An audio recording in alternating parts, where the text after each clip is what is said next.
Welcome to the Modders Inc. podcast. 30. Give us a big woot. We actually made it to 30. This is wonderful. You can now get the Modders Inc. podcast at moddersinc.com, at our website, and on our YouTube channel. So lots of exciting stuff. We're going to have a great time tonight. We've actually got a really special guest. You guys are going to really enjoy this podcast tonight. We have Ed Crisler, the Crisler,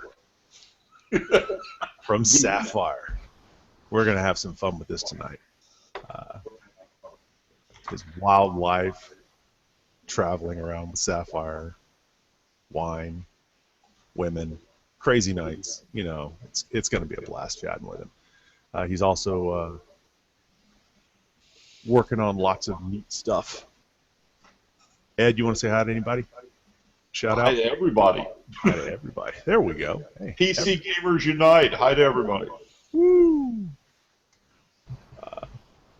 We've got Ron up in the Great White North. Hello. Alex. That was it. Hello. saving it for air. There we go. Yeah, he's been serving a little bit. Alex looking brooding. How you guys doing? I'm from Boston. A little south from Ron. We've got Joe hiding. I don't know. Are you in a bathroom? No, it's not a poop nap. Oh, okay. You got Dewayne Carel out there hanging out. Yeah, out here in Arizona where it's just, just balmy, 86 degrees. We're all wrapped up in sweaters and stuff here. Yeah. Okay. That's nice. We'll put you on mute the rest of the night. Tom, how you doing, sir? Oh, not too bad. Busy. Guys, look at that hardware behind him. Look at that hardware behind him. It's just hard drives. Yeah, and then there's that wonderful blue test bench, and then there's storage, and there's a monitor. Anyway, okay, I'm sorry. Hey, Craig. Yo.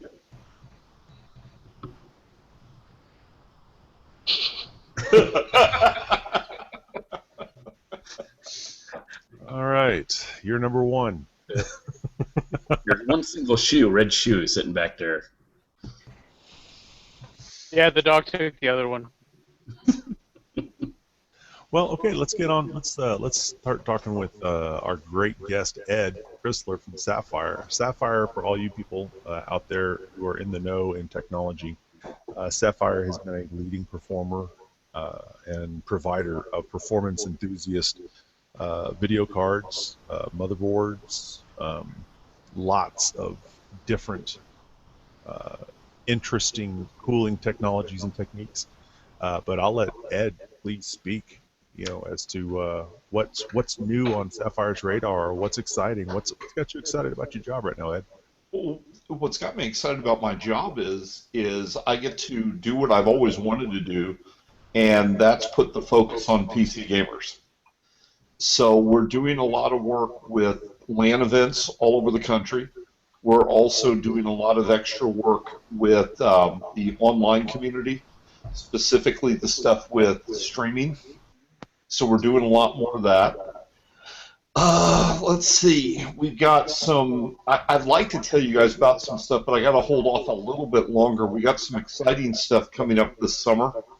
And no, I'm not talking about the new video cards. We've got some other stuff where we're putting some focus on PC gaming.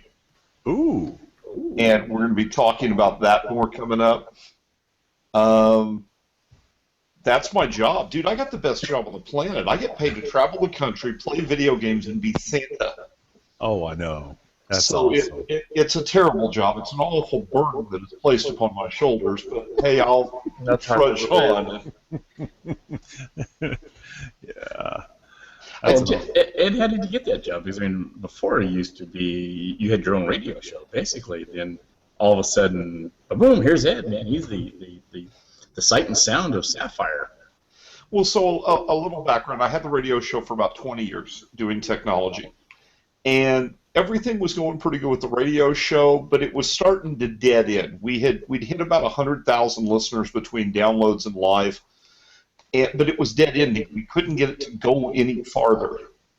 And that was okay. I was content with it was. So one day, though, I call up Bill Donnelly, and I'm trying to get some review samples. Particularly at this point, it was the new Edge mini PCs that Sapphire was trying to do. So I called him up, and I said, hey, I'm wanting to get this. And he said, well, we've got a problem right now in North America. Our North America PR rep has left the company, and I need to get this straightened out. And once this is straightened out, we'll get you lined up. I said, what the hell? I could do it. And I meant it as a joke. So about 2 weeks later, I get an email from Bill, and he's like, so were you serious? Serious about what? He said, serious about doing the PR work for us. And I thought he was just yanking my chain, and I'm like, yeah, sure, why not?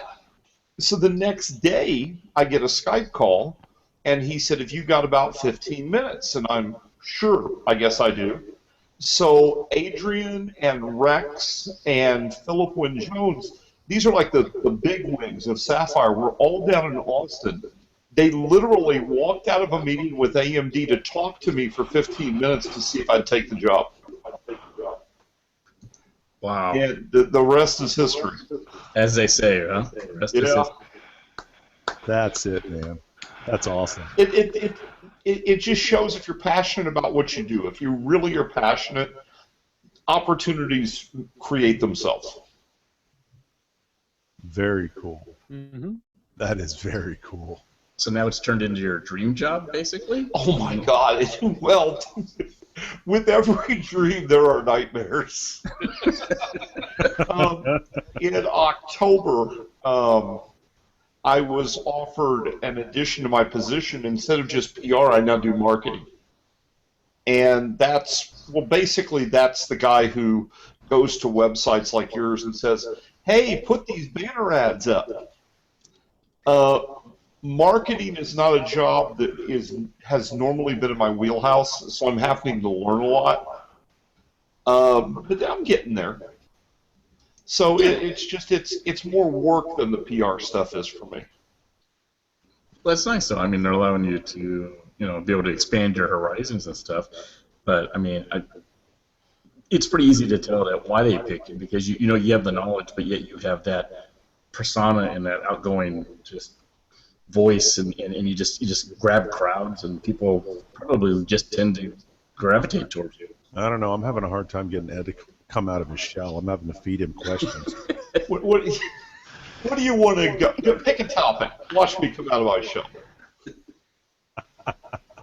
Oh. How did the idea of going around LAN parties come about? Because I know Sapphire sponsors a lot of events, but I don't know if they've been that active ever since you got there. I think you don't want that idea to Sapphire? As we are in LAN parties right now. Yeah. Because you got to understand, we don't just send some product to a LAN party and go, hey, have fun. I'm physically showing up and you bring your own machine and everything. What we sponsor. And that goes over really well. I mean, the people want to see that you're really a gamer. Yep. I go in, and we was just at Saluki Land here in my hometown, by the way, which is a great land event for me. No travel costs. I'm in Saluki Land, and it was just so much fun to have everybody walk up. I was playing Starships, Sidmere Starships, and it was just amazing. These people are walking up and going, you're actively playing this game. You're actually playing it. Yeah. I thought you were a marketing rep. Yeah. But you're playing a game. You're confusing me. You are bending the rules. No, we have a lot of fun. Richard Huddy and I, PDX Land in November, we're playing Garden Warfare. Had a bunch of people at the LAN event playing with us. Of course, they were all having fun killing me. Yeah. Huddy kept killing me with his sunflower. There's something just wrong about being shot by Richard Huddy, but that's a sunflower. So we had that. We had this last PDX LAN. Shannon, Rob, and I joined Jerry and a couple of other people. We did a Battlefield 1942 tournament. Oh, I love that game. Jerry kicked my butt from Barnacles. From YouTube, yeah. So, yeah, he kicked my butt. Nerdgasm. He's a serious hardcore gamer too. It was a lot of fun hanging out with him. So, but yeah, I don't know what else you guys want me to say. LAN parties are fun.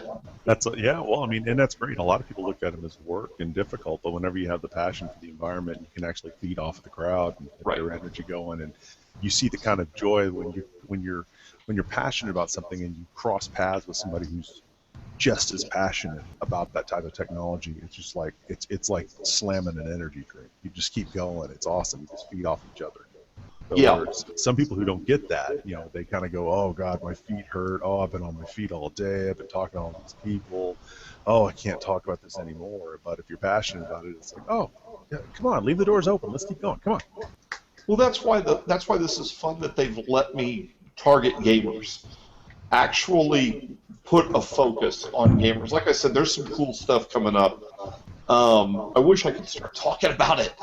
Hey, speaking of stuff that's coming up, Ed, let me ask you a question real quick. This has to do with motherboards, and this goes way, way back. Sapphire actually did a motherboard a long time back when, I think it was like the Socket A's or something like that, of the AMDs, where they did an all-white motherboard. Yes, I actually had one of those. Beautiful. It was beautiful. Does Sapphire ever plan to bring that design back? The problem with motherboards is there's a few issues. The biggest problem, the big elephant in the room that nobody likes to admit, but it's just the plain truth, is the market is saturated. You've got three major players with Asus, Gigabyte, and MSI that have massive production facilities, massive research facilities, tons of experience. You got ASRock that's coming on strong. You've got BioWare that's got the budget market. So you've got these tons of companies to do this. And we could bring in a motherboard. It's not that we don't have the design team to do this, but the problem we have is to sell enough to justify the R&D cost. You hit a point of diminishing return. Could I sell 1,000 motherboards in the U.S.? Yes, I could. I could probably sell 100,000 motherboards over the course of a year in the U.S. But 100,000 motherboards in the grand scheme of things, when you look at companies that sell millions in a month, that's a tough market to get into. That's a really tough nut to crack. And where do you come in at?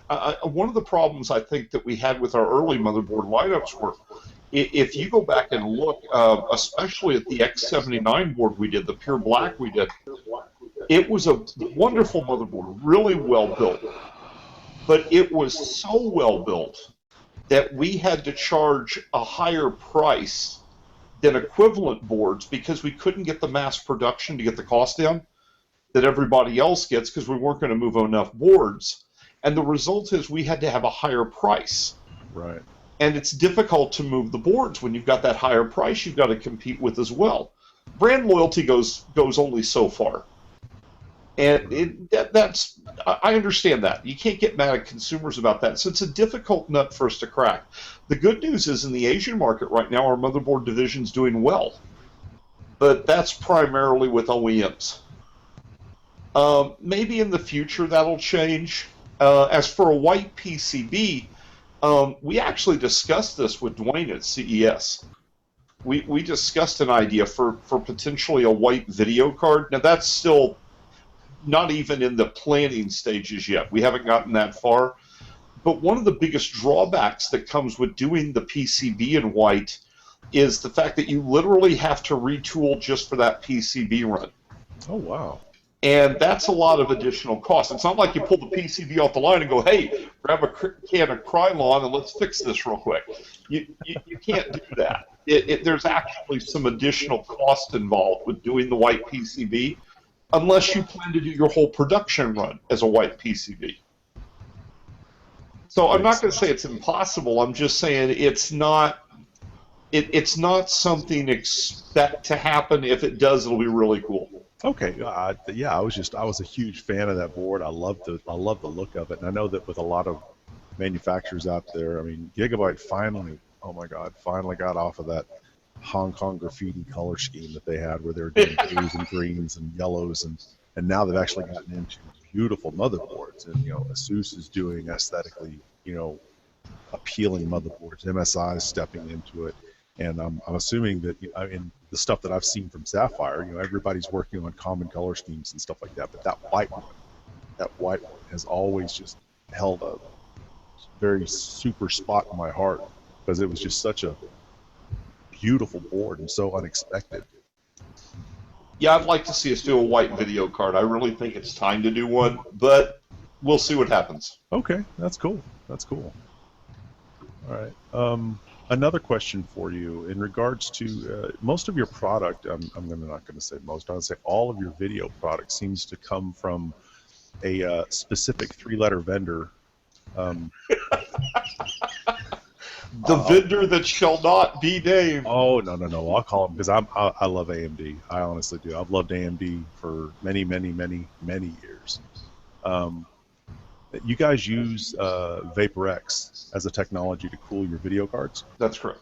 How much longevity do you think you're going to have? How much longer can you stretch out the cooling properties of VaporX with the increased heat loads that are coming out on these video cards? Will you be surprised at how much headroom the vapor chamber technology has? That's one of the things we're really proud of. When you look at the 290 and 290X, we got a lot of grief because we came a little later to market with the VaporX. We were a little behind compared to everybody else, but there's a reason we did that. We wanted time to do that cooler 100% right out of the gate. And I think we've achieved that. With the 290 and the 290X, I always tell people we took that beast of a video chip and we not only tamed the cat, we turned it into a house tabby. Yeah, I'm running reference cards right now, and I swear when I start playing Diablo 3, at high resolutions with everything turned up, I think it starts pushing my desk away from the wall. It sounds like a jet just shooting out the back of my... Well, we've managed to, with the VaporX, with the VaporX 2, with the 290 and 290X, we introduced a few additional technologies. The biggest one to me was the PCB cooler.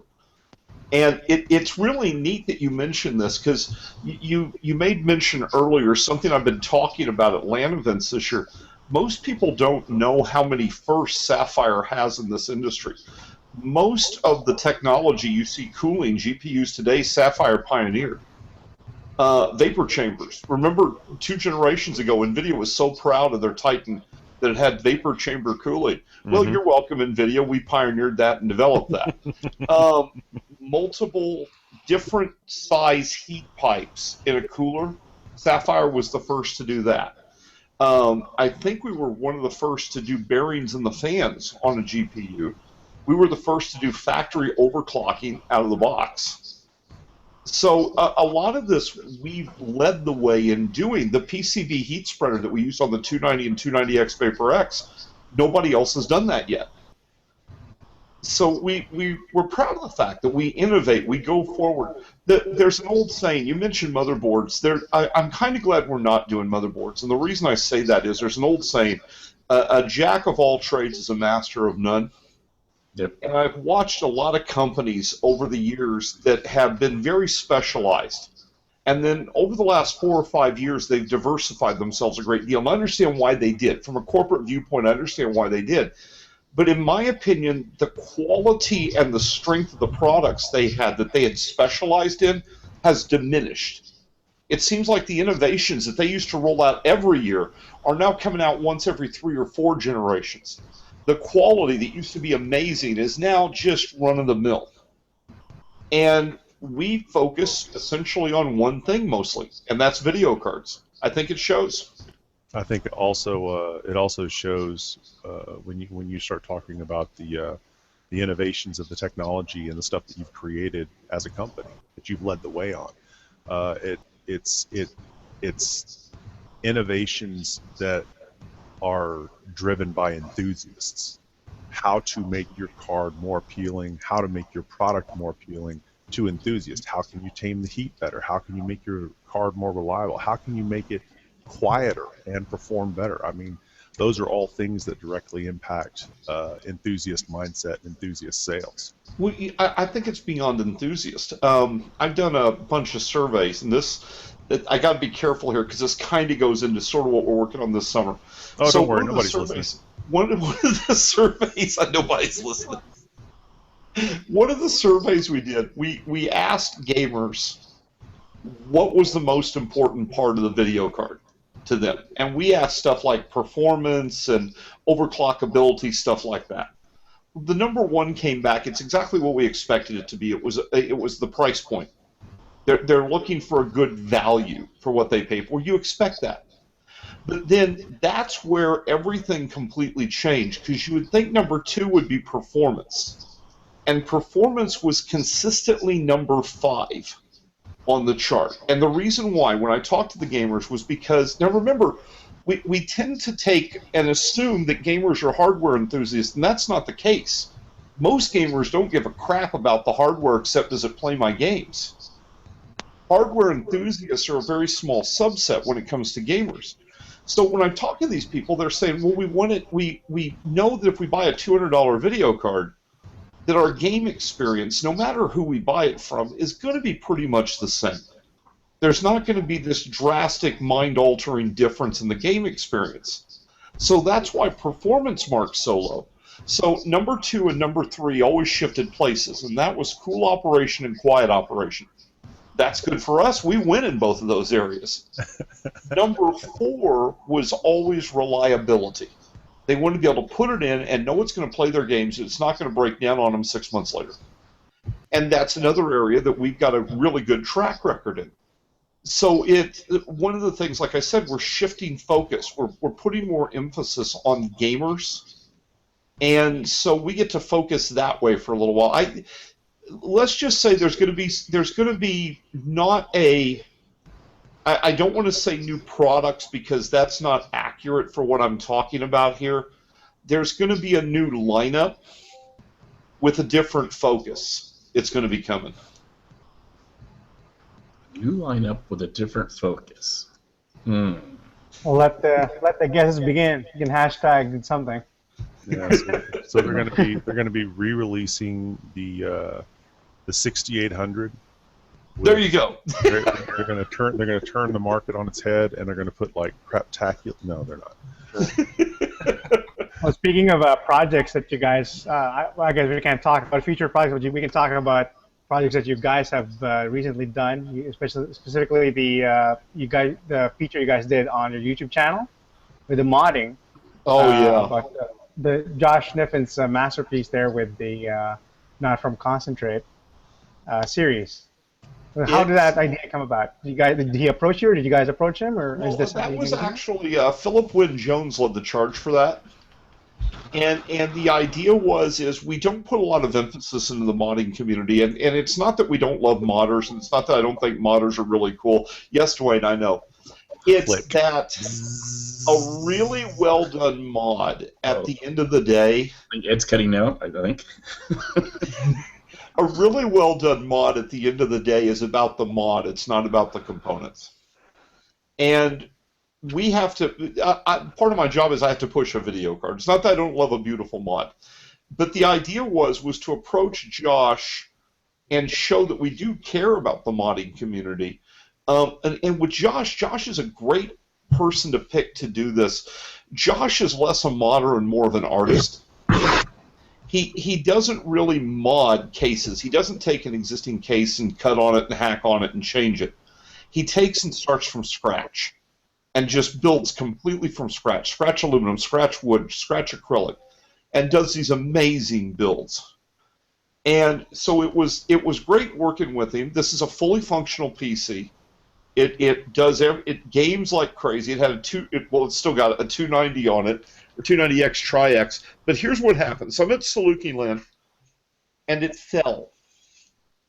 This is why I hate mods. This is the one thing I do hate about mods, because I travel so much. It fell. And it landed on the video card. Now, I've actually got the video card here to show you guys. I'm going to hold it up so you can see what happened. Uh-oh. You'll notice the video card is bent. Oh, man. That is the only damage the mod suffered. The rest of the mod is 100% intact, not even scratched. And that's why you use hardwood, I guess. It's not even scratched, and I managed to replace it. If you look at pictures on my Facebook page, there's a shot of it, and I've got a regular Tri-X on it. So we don't have the modded Tri-X back on it. I do have a regular Tri-X on it. It is working. I'm going to use it, in fact, this weekend at LAN-OC's event. The good news is it's going to have a video card that will match its scheme again soon with the new lineup. Now, take that. Does it need to repaint it? One from there. Good. Ed, did you try using super glue on the card? I actually, when it fell, I stood there. I just stood there. It's laying on the ground, just stood there. And all I could do is stand there and go, shit. Well, I'm sure the language was a bit more colorful than that. No, that's all I was saying. Oh, I couldn't say anything else. It's all that come to my head. So I pick it up and I try to power it up. I want to see if it's going to work. And that's when I noticed the bend. And my first reaction was I grabbed it and did this, trying to bend it back. Yeah, that ain't going to work. Oh, nothing. No, don't worry about the traces on there. Those will just put it in an oven, let them resolder. And well, what we're actually considering doing is it's just a Tri-X. I've got another Tri-X already. I'm considering pulling the shroud and fans off and replacing them from the original Tri-X. That gives the look back. But considering I got a card that's going to match the look anyway soon, I think I'm not going to bother with that. Yeah. Hold up the card and show us what exactly is it that's kind of custom about it. I mean, obviously what he did was he pulled off.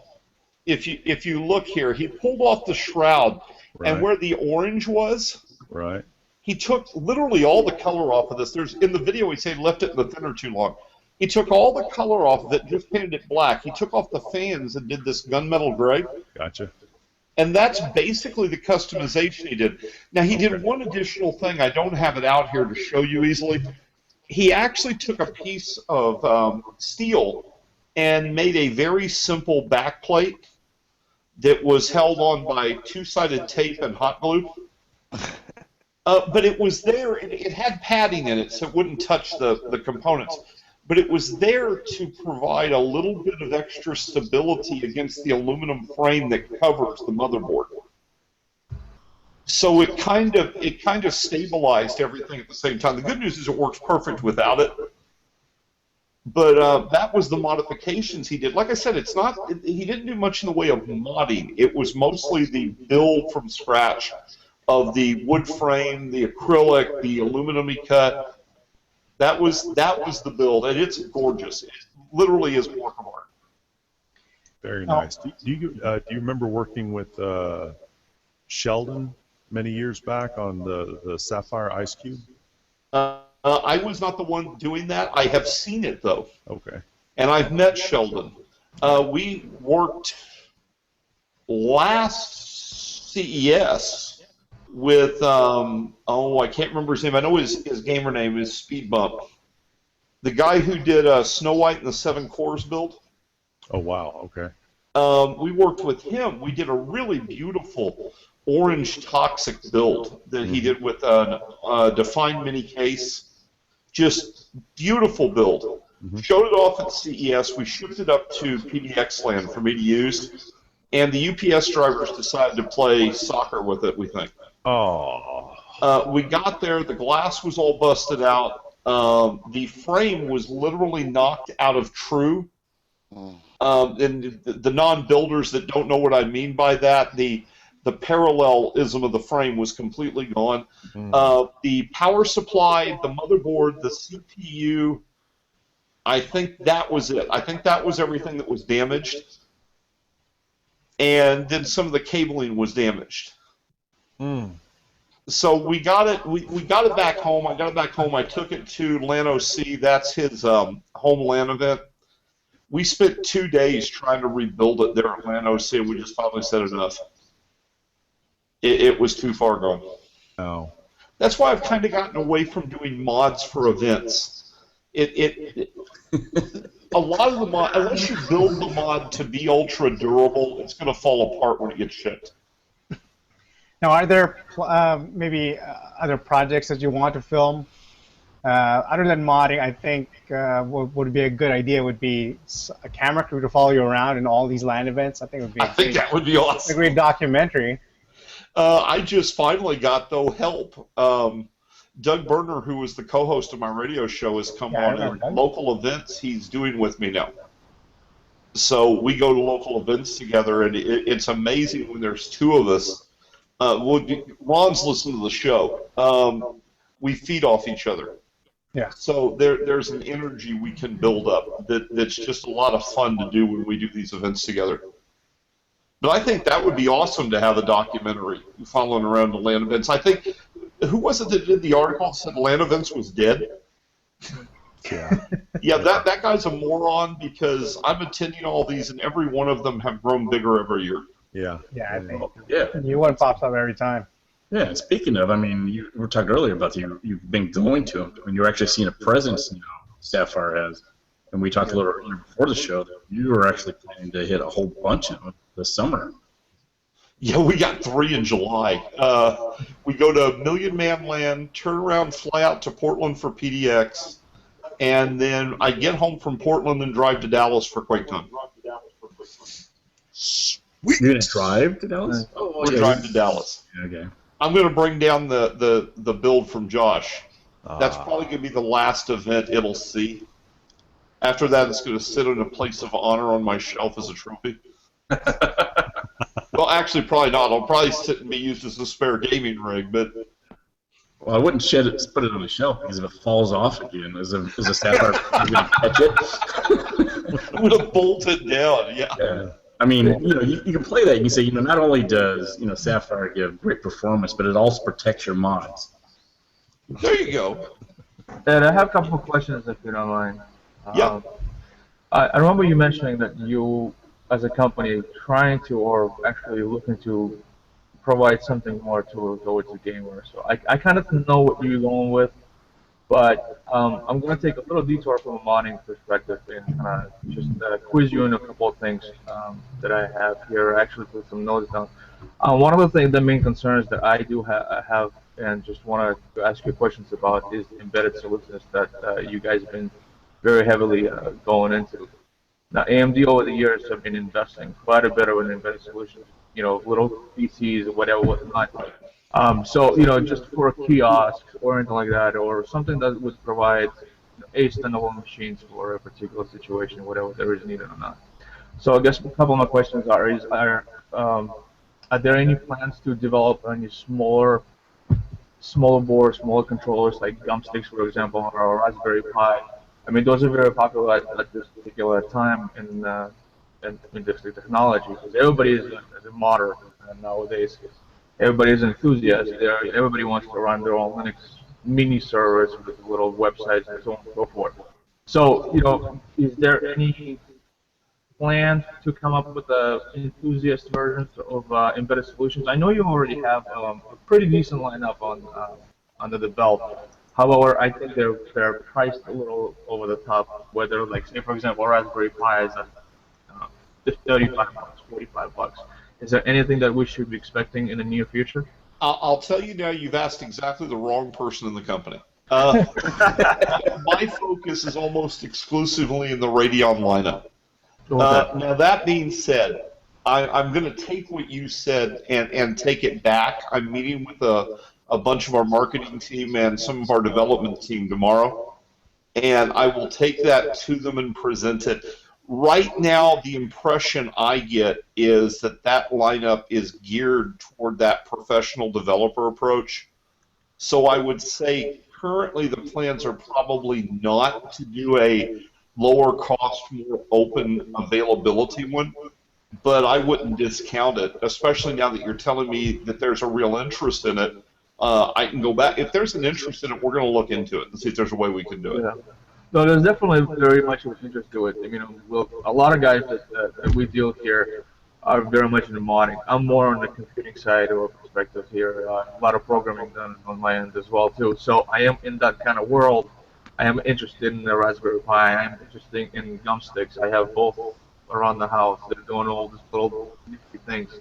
I guess what I'm trying to say. And to see another player in the market I think that would be interesting and it would be highly beneficial, even if you embedding some kind of new graphic chip, like the new APU that it came out from AMD or stuff like that. So packaging it all together, giving enthusiasts like myself, for example, or Tom, or anybody else, capabilities to do more than just simple computing and web services.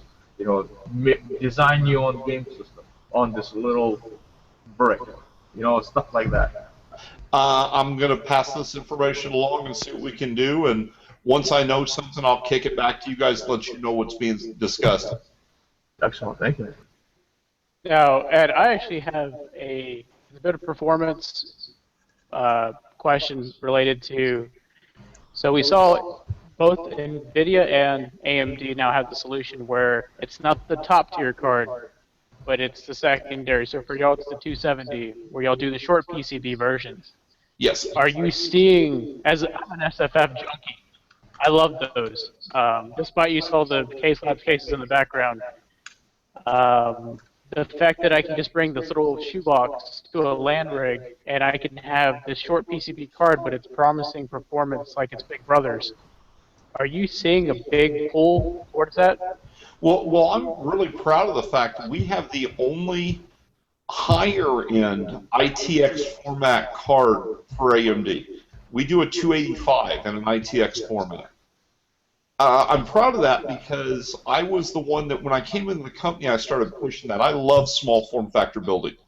I know you modder guys like those really big monster cases to get crazy in, but I like the little stuff. And so I push the small form factor building hard. The good news is we've already got one with the 285 that 285 is perfect for 1080p gaming, and it's perfect then for a LAN event. Wes Compton at LAN OC, in fact, had a previous generation solution from Nvidia that he was running in one of those Lian Li lunchbox cases. You know the one I'm talking about, with the little handle on it? Yep. Right. And he yanked it out the minute he got our card, because our card was not only faster, it was cooler and quieter in the same case. So I'm really proud of what we achieved with that. And I can tell you we are looking to continue to make sure that at least one ITX model will be in our lineup from here on out for gamers. That kicks ass. Just for this very specific reason. Right. Right. And the reason I ask this is we're seeing a big pull towards ITX. I mean, I do have monster cases. It's that rig, those rigs in the background, they're pretty much just going to be for rendering. They're going to sit here. They're never going to go anywhere. Maybe QuakeCon because it is kind of local. But if I'm going to like PDX LAN, I'm probably planning on going this next November. I want to take the Parvum case. Right. I mean, the Parvum case it's tiny. I mean, I can water cool it. It's sexy. It's a sexy little case. No, Yeah. it's. I agree with you. My primary demo system is a Case Labs Mercury S3, and the only reason I went with anything that big was it's the perfect case to show off a video card. I get full profile on the video card, so you can actually see it. My main monster rig is only an MATX. It's in an Arc Mini. And that, to me, to be honest, is a little big. So I love small form factor. Yeah, I'm excited, and we're pushing that way. I'm trying to get more. Yeah, we are. And I know from Go ahead. the first year I went to QuakeCon, the amount of ITX is just growing, which smaller cases, bigger presence now. So it's good to hear that you are going to continue on that. I was teasing Shannon and Rob. They got their X series out. Yeah, you remember? I told you the story. So they got the X. He brought the X9 to show off at PDX Land, and so he's showing them off, and he invited me over. He says, "What do you think of the X9 and the X1 and these others?" And I said, "Shannon, I really didn't think we could find a computer case with a fatter butt than yours." Oh. It's a niche market case. It's designed to allow pretty much any choice to have really good water cooling options. Is what it's It's designed. Case Labs Light. It does a great job. I wouldn't want one for a portable system. I think the Core V1 was a better choice for their portable system. In fact, our second demo rig that we take to events is in a Core V1. Well, I think actually Nick is going to be working with some of the X9s, right, Nick? Yeah, I've got 2 coming in tomorrow. And this is going to be for, what's it for? It's a competition Thermaltake is having. It's a international pro league competition. The official website should be launched here in a couple of weeks.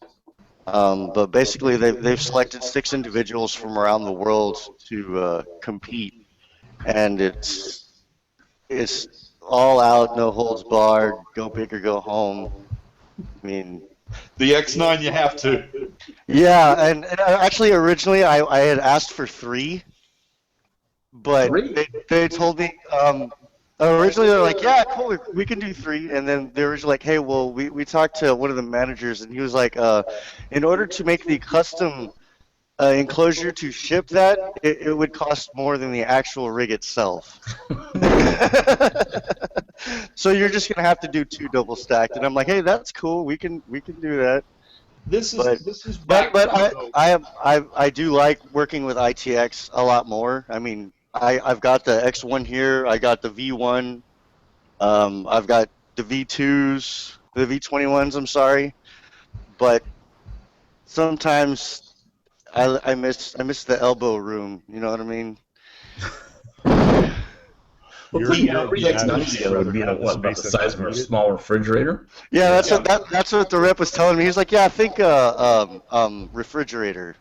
I was like, what? The shipping cost is one of the reasons I lean towards smaller cases, but it's also one of the reasons. And again, I know that your channel specializes in mods, but it's one of the reasons I don't use mods.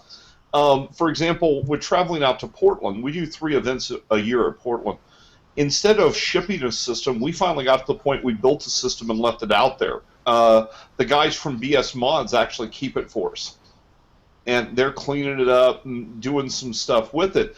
But if you build these modded cases like this and you travel like this, it's really difficult because to pack them correctly, to make sure they're going to get there in one piece, is so expensive. You'll pay $300-400 one way.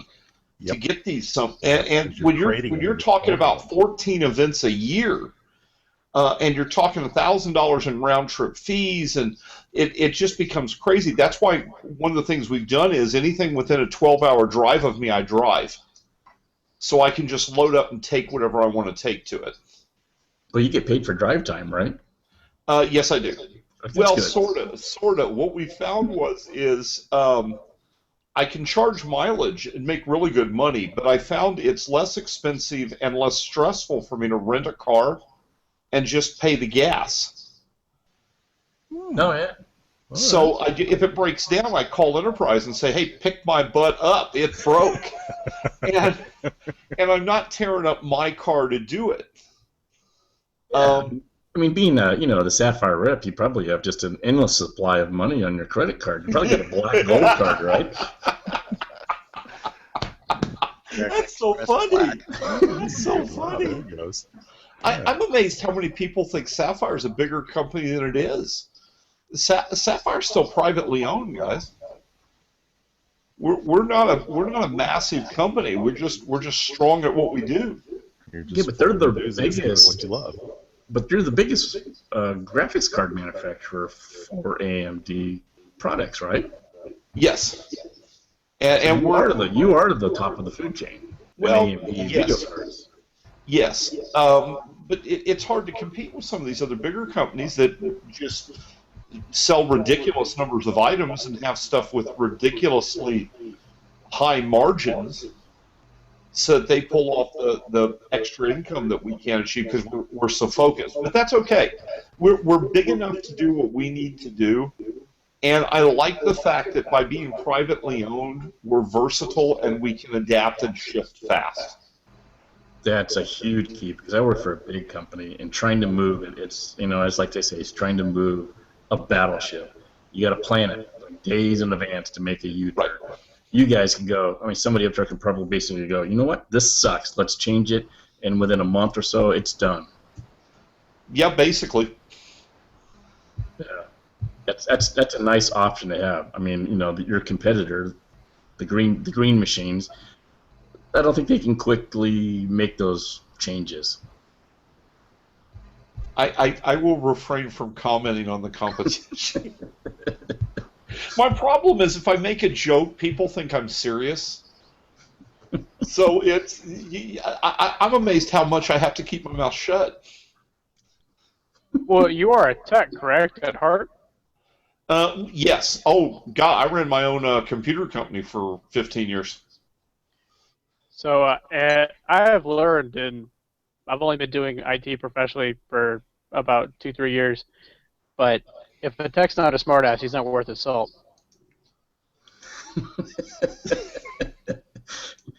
I'm a real smartass. I must be worth a lot. But I'll behave. I got to behave here. This is public. Yeah. I got to behave. Speaking of smartasses and not. Yeah, Tom's been awful quiet. Oh well, yeah, he's. Oh, he actually moved. I'm always awful quiet. Yeah. I thought it was just a still photo of him. He actually moved. Yeah, like in those heist movies, he just swapped it out. Yeah.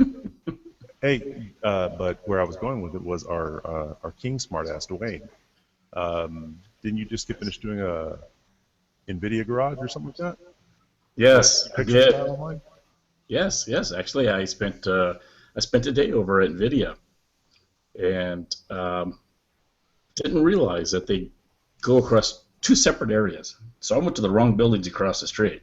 It's that huge. Wow. Yeah, and then I went over to there, and I was like, holy mother of God.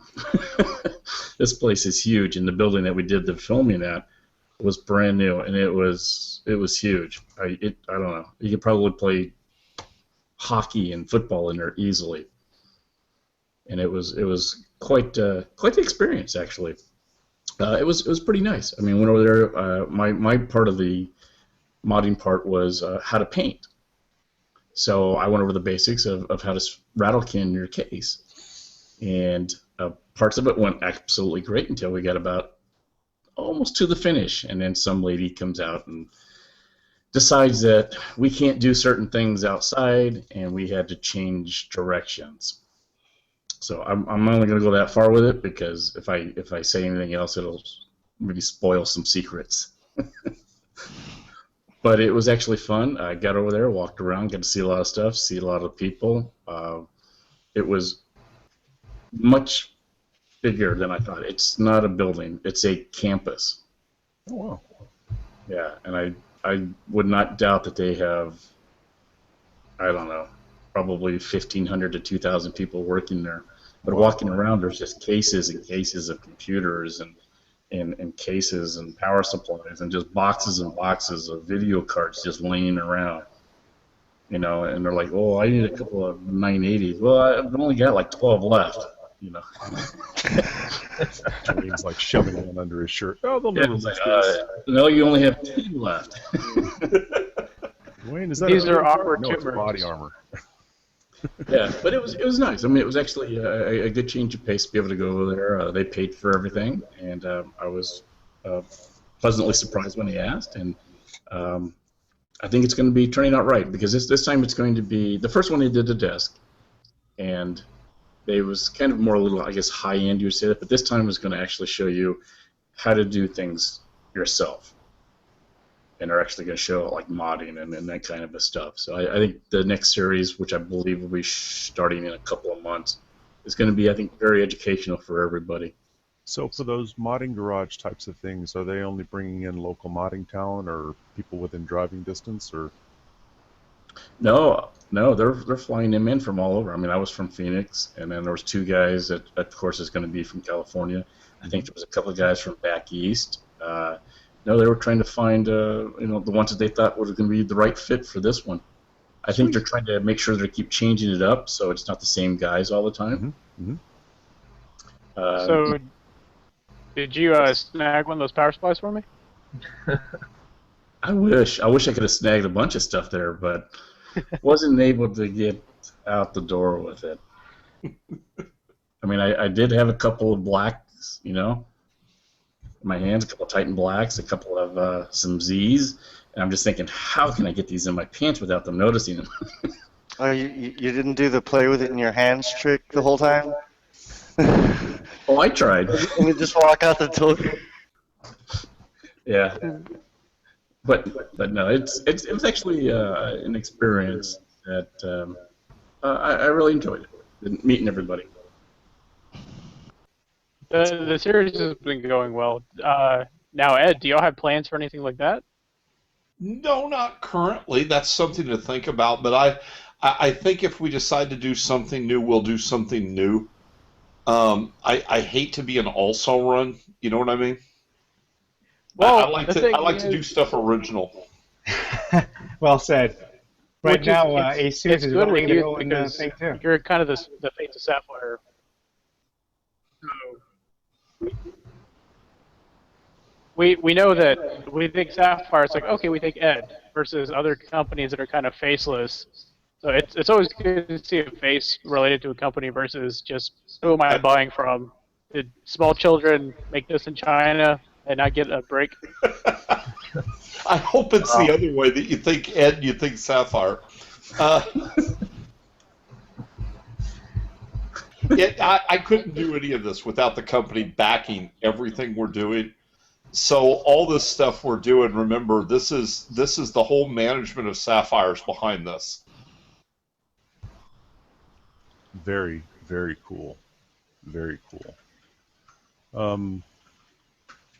So let's see here. You are doing weight loss? Yeah, okay. Well, first, if you've seen me in person, you'll know I need to do that. I'm 6'3", and when I started all this, it's been a very long and arduous journey. I was 430 pounds at peak. I'm down to about 350 right now. That's a lot of Ed. That's a lot of Ed. And so I've been trying to do more exercise and stuff, but finding time to get to the gym is really hard. And with winter, it's really hard to get outside and do the workouts you want to do. And I never liked weights. And so I kept trying to look for something. And my doctor is a huge fan of rowing. And he got me started. So I just got a water rower in.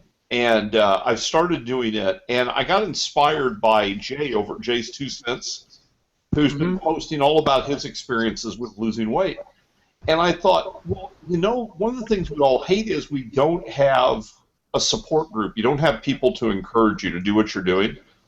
And I believe it or not, I'm using Twitter. Anybody that's listening to my show knows that's a big deal, because I hate Twitter. But I found that if I go into Twitter and I talk about this, other people get excited and start talking about it. So I started the hashtag OperationFitGamer. And the idea is to just get everybody that's involved, just hashtag OperationFitGamer and tell us what you did that day for exercise. That holds us all accountable to each other. It gives us a group to support each other and to get us to all be active. So we'll see how it turns out. Count me in, Ed. Like I said, count me in. I'm already there. To lose weight. I'll be posting lifted 2x9s today 10 times. Yeah, but Ron, you already lost a lot of weight, man. I gained a lot again since Vegas. It was all the food at CVS. No, but I haven't gone over 200 again, so that's good. Good Yeah, for you. I can still fit on medium, so just 2 sizes down. Hey, you don't have to be fat to need to do this. We all need to be in better shape. As gamers, we tend to sit a lot on our butts. Okay, so speaking of group excitement and support and lots of neat things going on, we're launching the staff versus staff mod off for the QuakeCon. What is it? 20th anniversary? Yeah. Yeah, that's coming up. All right, so we've come up with a rule set that we all have to abide by, and a dollar amount that we all have to abide by. And the main thing is the fact that since this is the 20th anniversary of QuakeCon, our theme is Dun, da, dun. Doom. and Quake. Yeah. Cool. It's going to be so much fun. We're going to have a great time with that. And we all start off with the same case. We're starting off with Ed's favorite. Yeah, we're starting off with the Core X1. It's mini ITX. Yeah, it's Believe it or not. It's small, Mini. it's portable, like Ed. No, I'm a Core X9, baby. You're a Core X9. Okay. Yeah. Well, we're all starting off with the X1, which is I told my guys at work, it's a vibrantly large mini ITX case. There's nothing mini about it. It's an ITX. It's an ITX It's penthouse. crazy. It's awesome. I love it. It's like this whole statement of opposites happening right in front of you without saying a word. It's like it's got this little spot for a board, and then it's got all this space around it for all these fans and water cooling and radiators. It's like, yeah, it's just so much fun. And we're also celebrating our 9th anniversary at ModderSync. Yep. Oh, that's cool. Yeah, that's real cool, Dwayne. That's real cool. Yeah, it's hard to believe, isn't it? I mean, we've been around for 9 years. We've had our shares of ups and downs and sideways and turnarounds and everything else. It is just so hard to believe that we just kind of started off as just a fun site, you know, because our passion for modding and stuff, and that's what it was all about, and it's grown from there. So it's exciting that we've actually made it to our 9th year. The 10th year is going to be even better because everybody that we've gotten, we've accumulated over the past couple of years have actually increased the site tremendously. Yes. And combining the new guys with the old blood, it's just put a rejuvenation into it. Mm-hmm. And it's wonderful. You know, Yeah. it's nice. It's nice to see it. So we're able to do that. Are we The celebrating? hardware and the modding and able to do everything and make it all work together very well. Right. Is ModderSync doing any kind of a celebration or recognition of the anniversary? I do like every day almost. You know, it's the 9th year and the 10th year. I'll probably maybe get some like 10-year-old scotch or something. There you go. Yeah. But yeah, no, actually we're on Facebook. We're actually got a hold of some of our good sponsors that decided to jump in with us, and we're giving away a bunch of stuff. So we're doing like one a week. Mm-hmm. So if you go to our Facebook fan page, which is Modders Inc., and you can actually every Friday one contest ends and another one starts. So if you missed one, you can join into the next one like an hour later, and it goes for a week. And we'll be doing this until all the prizes run out. Currently, to make all the prizes run out, we'll be going for a couple of months. That's awesome. Yeah. Speaking of social media, Ed. Yes. Twitter. Yes. Are you an avid user of Twitter? Not avid, but I'm getting there. Oh, Sapphire Ed. Sapphire Ed. You're on Yep. Twitter. Yes. Are you posting about all things Sapphire? Oh God, I'm posting about everything. Oh, okay, sweet. Sapphire Ed. Okay. Well, I've got no real rants or raves, but I'm kind of hesitant to ask this question. I really am, because he's the guy that's like featured up on the video right now. And we have to move to story time with Joe. And I have to know if there's anything new or different, oh God, that's happened in your life lately.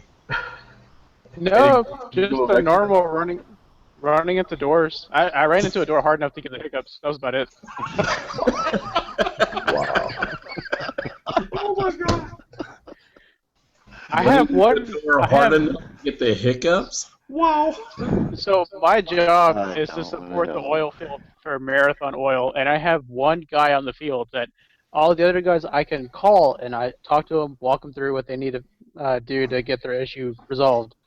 This one guy wants to text, and I don't know why. And maybe he sounds like he has a cold all the time. I don't know. I've never heard this guy talk, but he always texts. And I'm trying to walk him through the issue. I'm not paying attention. And my boss goes, "Joe, look out." And as I turned right back and boom, hit the door. And then I started having the hiccups.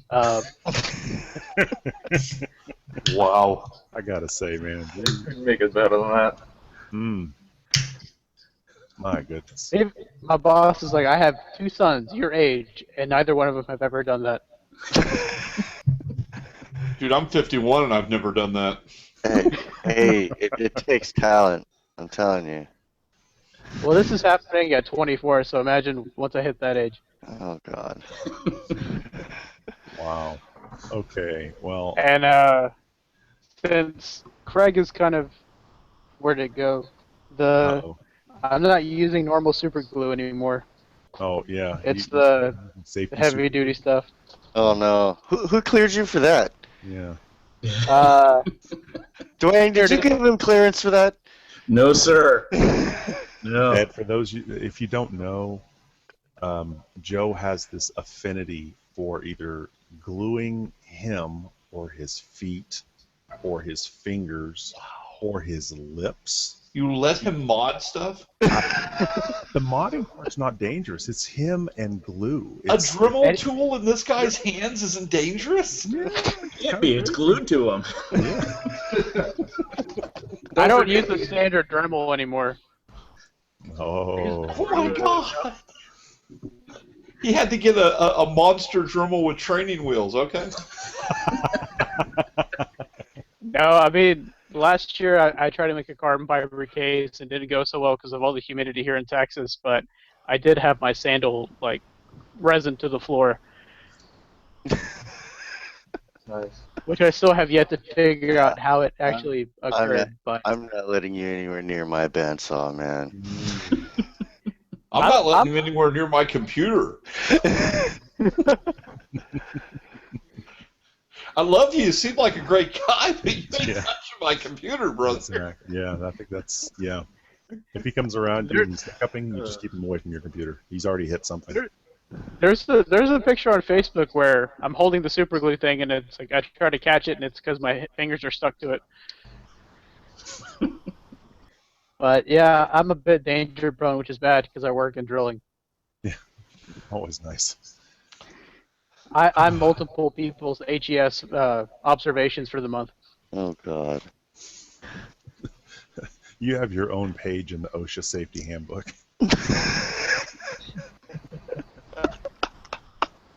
I did get zapped by a Mac, that's why I don't touch them anymore. Nice. He does OSHA videos how not to do things. Exactly, yeah. There's a guy on YouTube that does that. He zaps himself and teaches people about electricity and its hazards. Don't take that as a challenge, please. We need No, I'll stick to what Jay tells me not to do. It's bad enough I haven't hurt myself too bad sleeving, which is good.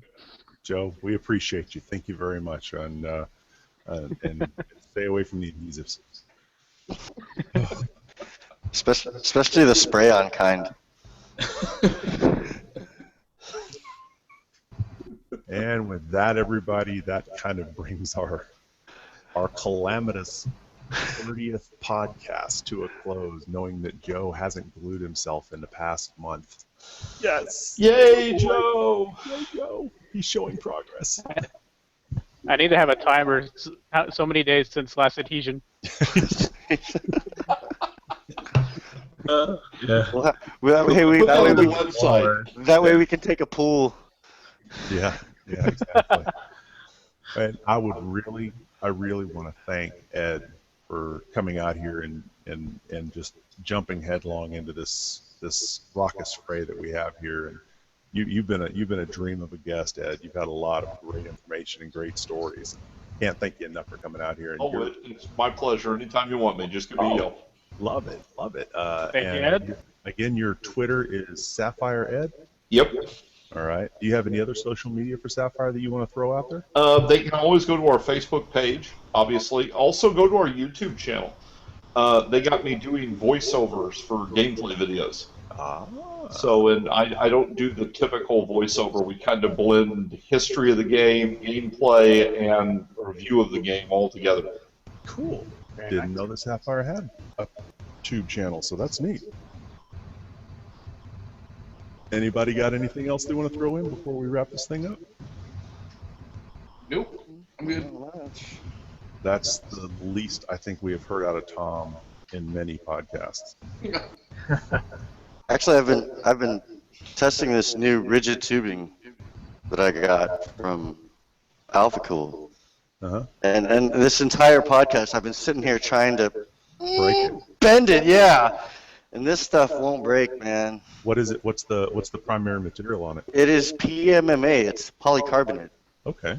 So this is pretty much as close to bulletproof as you're gonna get when it comes to rigid tubing.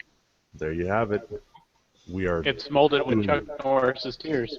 Yeah, pretty much, man. I mean, yeah. Like I said, I've been trying to even bend it, and it won't even cold bend like PET. Let Joe have it and see if he breaks it. And we'll decide if it's bulletproof. See, that'll be the test when I get to QuakeCon.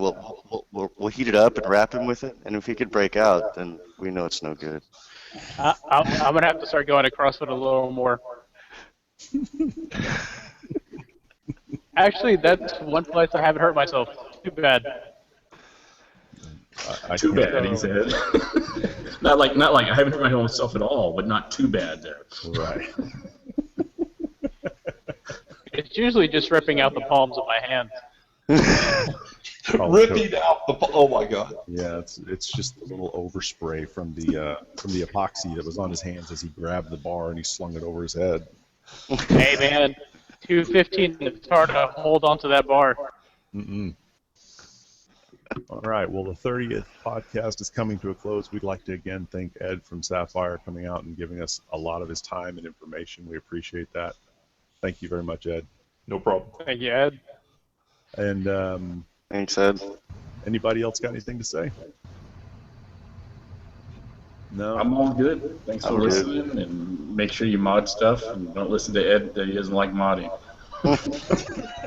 I never said I don't like mine. I have no talent. We'll work. We're gonna all make a contest eventually. It's just gonna be nothing but Sapphire mods, and we're gonna send them all to the care of Ed. Here, you deal with them. All right, everybody. Well, from Modders Inc., from all of the staff here at Modders Inc. and our guest Ed from Sapphire, or Sapphire Ed, if you want to be Twitter happy about it.